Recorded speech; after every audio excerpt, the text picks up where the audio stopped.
முன்னாள் முதலமைச்சர் எம்ஜிஆரின் தனிப்பட்ட வாழ்க்கை குறித்து அனைவரும் படித்து தெரிந்து கொள்ள வேண்டும் என தமிழக பாஜக முன்னாள் தலைவர் அண்ணாமலை தெரிவித்துள்ளார்.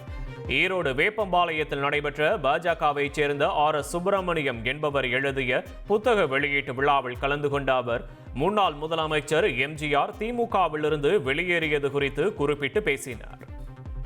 ஆனால் இந்த புத்தகத்தில் முதல் முறையாக எம்ஜிஆர் ஐயா சொன்ன வார்த்தைகள், அந்த திராவிட முன்னேற்ற கழகத்தினுடைய பொதுக்குழுவில் நான் என்ன பேச போகிறேன், யாருக்கிட்ட கணக்கு கேட்க போகிறேன், நான் என்ன கேள்விகள்லாம் வைக்க போகிறேன் அப்படிங்கிறத எம்ஜிஆர் ஐயா சொன்னதெல்லாம் இந்த புத்தகத்தில் முதல் முறையாக இந்த புத்தகத்தில் தான் நான் படித்திருக்கின்றேன்.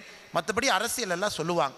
அதையெல்லாம் தாண்டி எம்ஜிஆர் ஐயாவுடைய அற்புதமான புரட்சி தலைவருடைய பர்சனல் ஹேபிட்ஸ், ஒரு நல்ல மனிதனுடைய அழகு, அந்த மனிதன் தனிப்பட்ட முறையிலும் எப்படி வாழ்கின்றான் என்று அதெல்லாம் தனித்தனி சாப்டராக போட்டு ஒரு விஷயமாக சொல்லியிருக்கின்றார்கள். நிச்சயமாக புரட்சி தலைவர் அவரை பின்பற்ற வேண்டும். அவருடைய வாழ்க்கையில் இருக்கக்கூடிய நல்ல தருணங்களை எல்லாம் நாம் எடுக்க வேண்டும் என்றால் இந்த புத்தகத்தை நீங்க படிக்கணும்.